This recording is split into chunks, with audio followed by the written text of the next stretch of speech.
Test 8. You will hear a number of different recordings, and you will have to answer questions on what you hear. There will be time for you to read the instructions and questions, and you will have a chance to check your work. All the recordings will be played once only. The test is in 4 sections. At the end of the test, you will be given 10 minutes to transfer your answers to an answer sheet. Now turn to Section 1.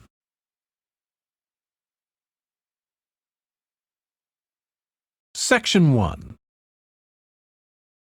You will hear a telephone conversation between a woman who is looking for a job and a man from a company that organizes cycling holidays. First, you have some time to look at questions 1 to 6.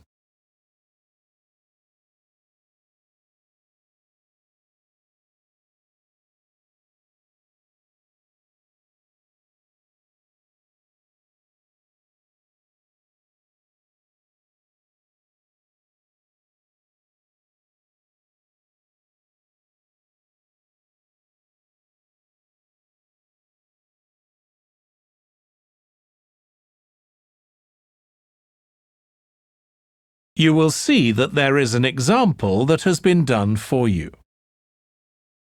On this occasion only, the conversation relating to this will be played first. Hello, Pembroke Cycling Holidays. Bob speaking. Oh, hello. I've seen your advert for people to lead cycle trips. Are you the right person to speak to? Yes, I am. Could I have your name, please? It's Margaret Smith. The woman's surname is Smith. So Smith has been written in the space. Now we shall begin. You should answer the questions as you listen because you will not hear the recording a second time. Listen carefully and answer questions 1 to 6. Hello, Pembroke Cycling Holidays. Bob speaking. Oh, hello. I've seen your advert for people to lead cycle trips. Are you the right person to speak to? Yes, I am. Could I have your name, please? It's Margaret Smith. Are you looking for a permanent job, Margaret? No, temporary. I've got a permanent job starting in a few months' time, and I want to do something else until then. What work do you do? This will probably sound crazy. I used to be a lawyer, and then I made a complete career change, and I'm going to be a doctor. I've just finished my training. Right. And have you had any experience of leading cycle trips?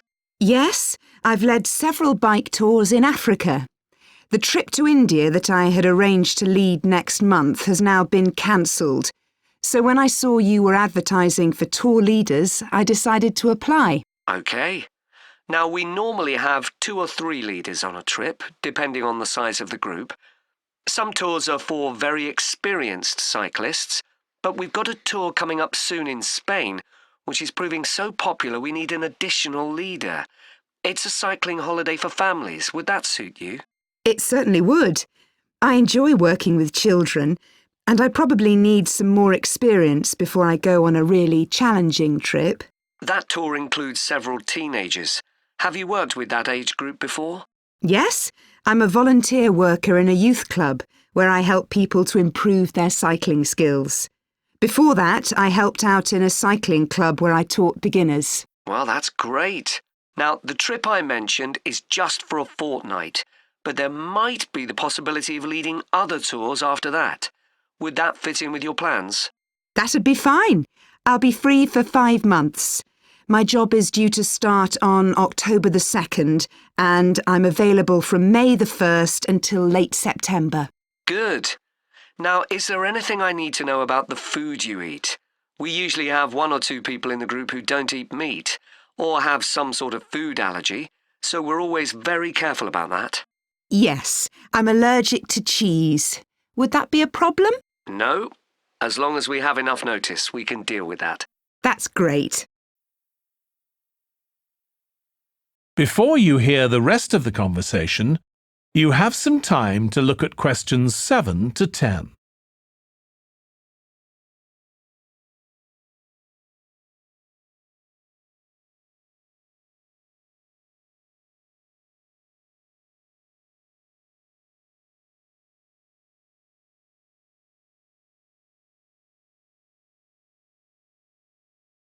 Now listen and answer questions 7 to 10. It sounds really interesting. Would you like me to fill in an application form? Yes, please. Where should I post it to? Could you send it to 27 Arbuthnot Place, Arbuthnot Place, Dumfries, And what's the postcode, please? DG7 4PH. Was that P Papa or B Bravo? P Papa. Got that. If you could return the application form by Friday this week, we can interview you on Tuesday next week. Say 2:30? Would that be possible for you? Yes, it's fine. You're quite a long way from where I live, so I'll drive over on Monday. Should I bring anything to the interview? We'll have your application form, of course, but we'll need to see any certificates you've got that are relevant in cycling, first aid, or whatever. OK. And at the interview, we'd like to find out about your experience of being a tour guide. So, could you prepare a 10-minute talk about that, please? You don't need slides or any complicated equipment, just some notes. Right. I'll start thinking about that straight away. Good. Well, we'll look forward to receiving your application form and we'll contact you to confirm the interview. Thanks very much. Thank you, Margaret. Goodbye. Bye. That is the end of section 1. You now have half a minute to check your answers.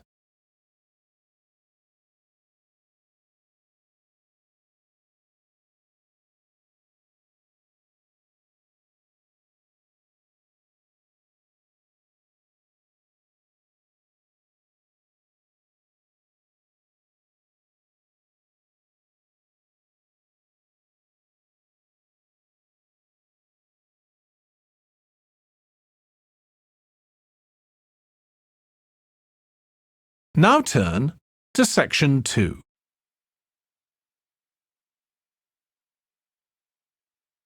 Section 2. You will hear a podcast about an area called the Sheep Market in a New Zealand city. First, you have some time to look at questions 11 to 14.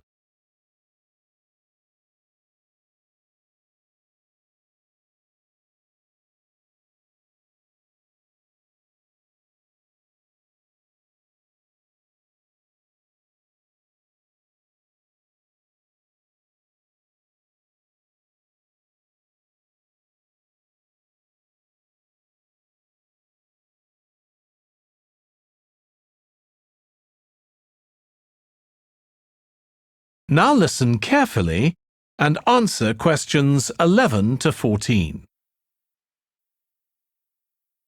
Welcome to this podcast about the sheep market, which is one of the oldest parts of the city. As its name suggests, there was originally a market here where farmers brought their sheep, but now it's been redeveloped into a buzzing, vibrant area of the city, which is also home to one of the city's fastest growing communities. The nearby university has always meant the area's popular with students who come in to enjoy the lively nightlife, but now graduates embarking on careers in the worlds of fashion and design are buying up the new apartments recently built here to replace the small houses where the market workers used to live. The narrow old side streets are great places for finding original pictures, jewellery and ceramics which won't break the bank, as well as local produce like fruit and vegetables. There's also lots of pavement cafes where you can have a coffee and watch tourists from all over the world go by. The oldest buildings in the area are on the main streets, including the city's first department store, built in the 1880s, which is still open today. The sheep market is a centre for fashion, and there's a policy of encouraging new young designers. The Young Fashion Competition is open to local young people who are passionate about fashion. This year, they've been asked to design an outfit based on ideas from the music and technology that's part of their everyday life, using both natural and man-made fibres. The garments will be judged by a panel of experts and fashion designers, and the winning entries will be modelled at a special gala evening. Parking at the sheep market is easy. There are plenty of pay and display car parking spaces on the roadsides, which are fine if you just want to stay for an hour or two. But if you want to spend the day there, it's better to park in one of the 4 underground car parks. It's not expensive, and if you can present a receipt from one of the local stores, you'll not be charged at all. After 6 p.m, many of the car parks have a flat rate which varies, but it is usually very reasonable. Before you hear the rest of the podcast, you have some time to look at questions 15 to 20.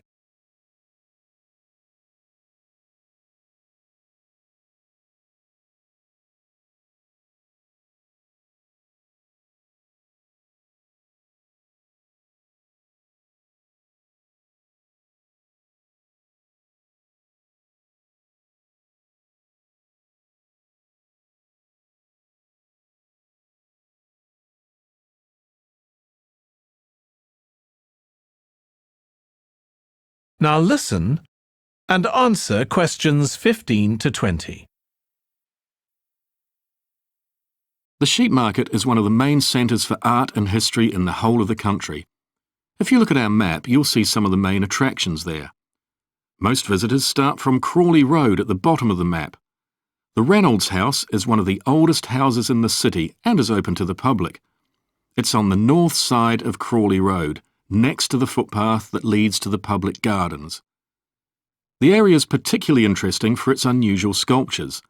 The thumb is just what its name suggests, but it's about 10 metres high. You'll see it on Hill Road, across the road from the bank.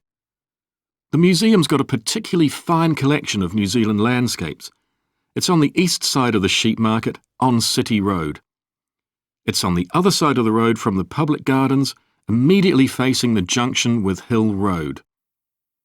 The Contemporary Art Gallery is on a little road that leads off Station Square, not far from the public gardens. The road ends at the gallery. It doesn't go anywhere else. That's open every day except Mondays. The Warner Gallery specialises in 19th century art. It's on City Road, near the junction with Crawley Road, on the same side of the road as the public gardens. It's open on weekdays from 9 to 5 and entry is free. Finally, if you're interested in purchasing high-quality artwork, the place to go is Nucleus. You need to go from Crawley Road up through Station Square and east along Hill Road until you get to a small winding road turning off. Go up there and it's on your right. If you get to City Road, you've gone too far. That is the end of section 2. You now have half a minute to check your answers.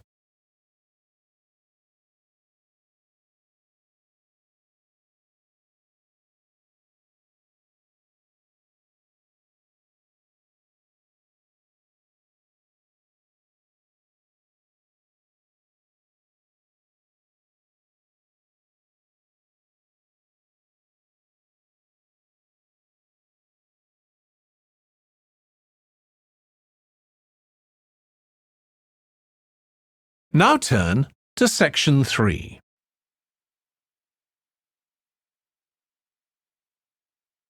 Section 3.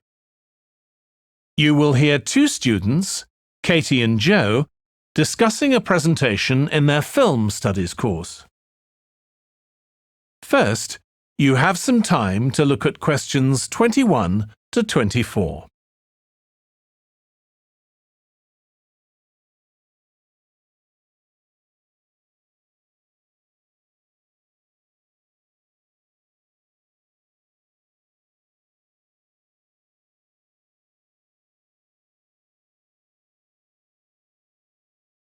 Now listen carefully and answer questions 21 to 24. Joe, You know I'm giving a presentation in our film studies class next week? Yes. Well, could we discuss it? I could do with getting someone else's opinion. Of course, Katie. What are you going to talk about? It's about film adaptations of Shakespeare's plays. I've got very interested in all the different approaches that film directors take. Uh-huh. So I thought I'd start with Giannetti, who's a professor of film and literature, and in one of his books he came up with a straightforward classification of film adaptations based on how faithful they are to the original plays and novels. Right. I've already made some notes on that, so I just need to sort those out before the presentation. I thought that next I'd ask the class to come up with the worst examples of Shakespeare adaptations that they've seen, and to say why. That should be more fun than having their favourite versions. Yes, I can certainly think of a couple. Right. Next, I want to talk about Rachel Malco. I came across something on the internet about her work on film adaptations, and I was thinking of showing some film clips to illustrate her ideas. Will you have enough time, though, both to prepare and during the presentation? After all, I doubt if you'll be able to find all the clips you want.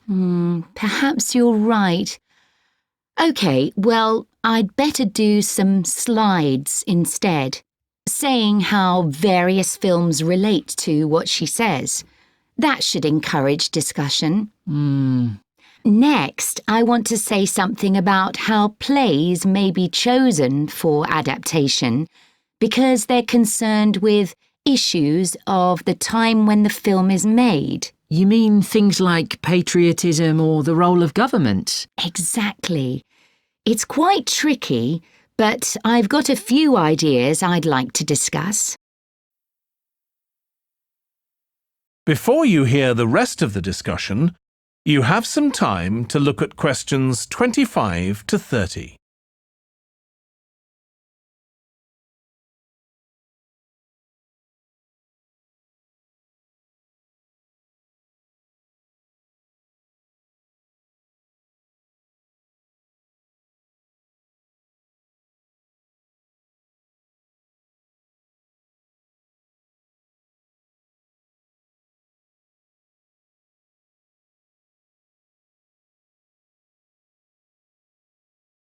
Now listen and answer questions 25 to 30. And finally, I want to talk about a few adaptations that I think illustrate a range of approaches and make some comments on them. Do you know the Japanese film Ran? I haven't seen it. It was based on Shakespeare's King Lear, wasn't it? That's right. It was a very loose adaptation, using the same situation and story, but moving it to 16th century Japan instead of 16th century Britain. So, for example, the king's daughters become sons, because in Japanese culture at that time, women couldn't succeed to the throne. OK. I hope you're going to talk about the 1993 film of Much Ado About Nothing. I think that's one of the best Shakespeare films. It really brings the play to life, doesn't it? Yes, I agree. And I think filming it in Italy, where the play is set, makes you see what life was like at the time of the play. Absolutely. Right, what's next?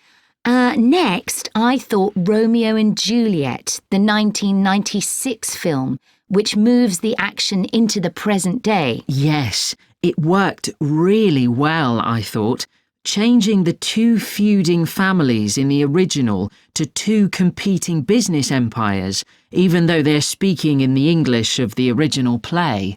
You'd expect it would sound really bizarre, but I found I soon got used to it. Me too. Then I thought I'd include a real Hollywood film, One that's intended to appeal to a mass commercial audience. There must be quite a number of those. Yes, but I've picked the 1996 film of Hamlet. It included every line of the text, but it's more like a typical action hero movie. There are loads of special effects, but no unifying interpretation of the play. All show and no substance. Exactly. Then there's Prospero's books, based on The Tempest. That was really innovative from a stylistic point of view. Didn't it include dance and singing and animation as well as live actors? Yes, it did. I also want to mention Looking for Richard. Did you ever see it? No, but I've read about it. It was a blend of a documentary with a few scenes from Richard III, wasn't it? That's right. It's more a way of looking into how people nowadays connect with the playwright. The play is really just the starting point. And that'll be where I finish. Well, it sounds as though it'll be very interesting. That is the end of section 3. You now have half a minute to check your answers.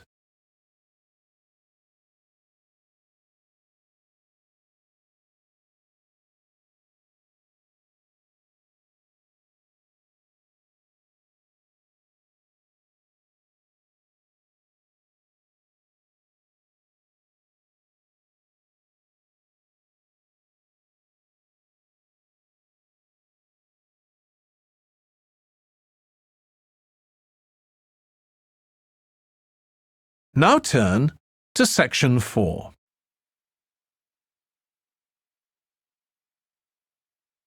Section 4. You will hear part of a lecture about noise in cities. First, you have some time to look at questions 31 to 40.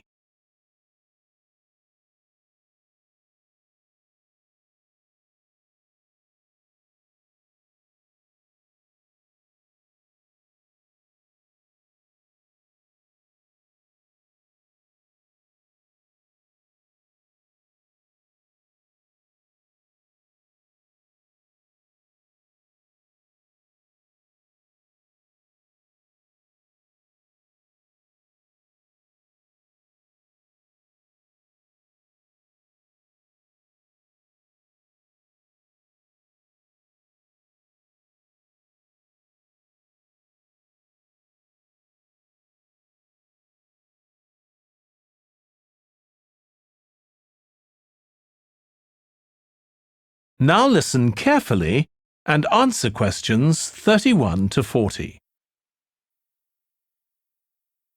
This lecture will be about the science of acoustics, the study of sound, in relation to urban environments such as cities. As an acoustic engineer myself, I think this is an area where we're likely to see great changes. In the past, researching urban soundscapes was simple. We measured levels of sound in decibels, so I used to take my sound meter and I measured the noise somewhere, and then I might ask a sample of people to say at what level the sound became annoying.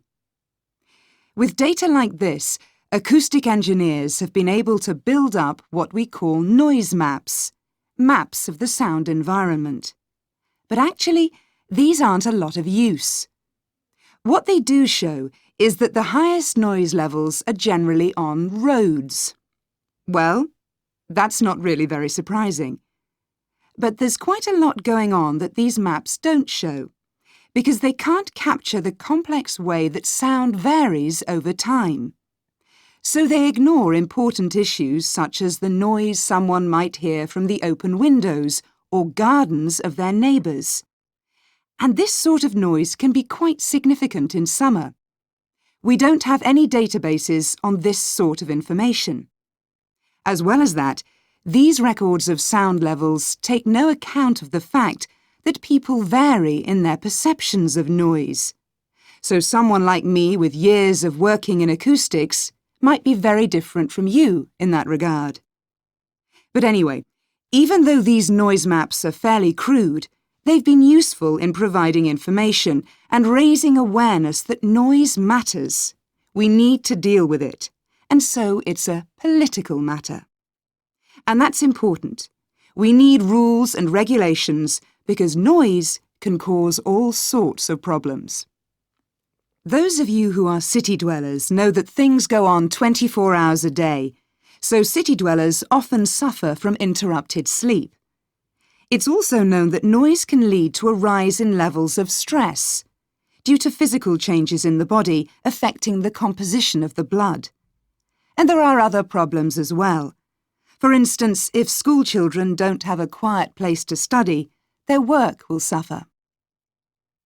Now, one problem with decibel measurement is that it doesn't differentiate between different types of noise. Some types of sounds that most people would probably think of as nice and relaxing might well score quite highly in decibel levels. Think of the sound made by a fountain in a town square, for example. That's not necessarily something that we'd want to control or reduce. So maybe researchers should consider these sorts of sounds in urban design. This is going to be tricky, because just measuring decibel levels isn't going to help us here. Instead, many researchers are using social science techniques, studying people's emotional response to sound by using questionnaires and so on.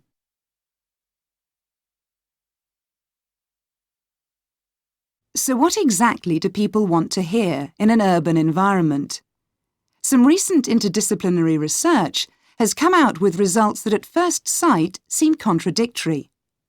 A city needs to have a sense of activity, so it needs to be lively, with sounds like the clack of high heels on a pavement or the hiss of a coffee machine.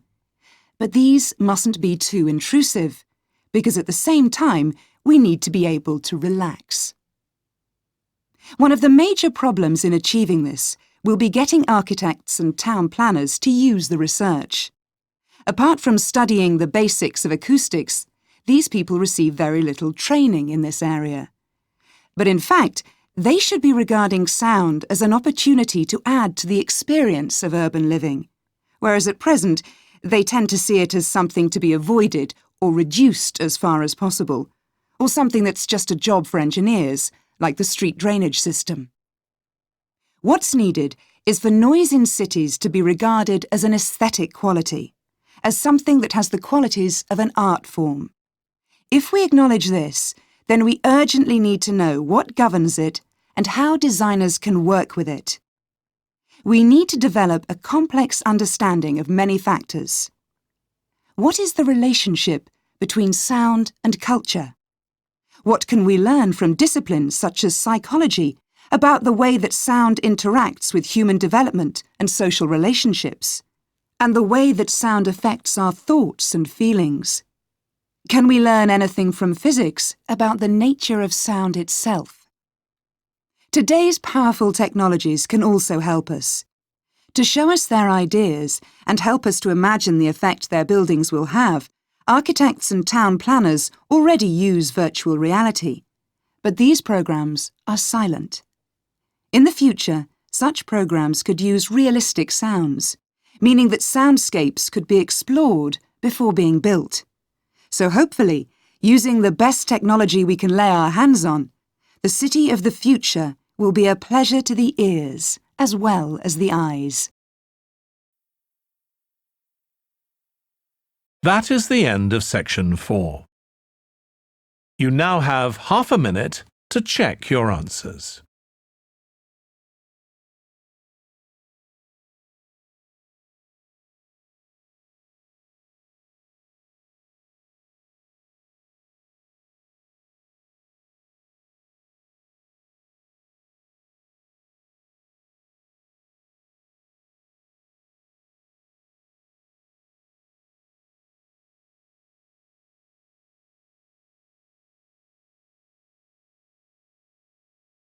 That is the end of the listening test. In the Ielts test, you would now have 10 minutes to transfer your answers to the answer sheet.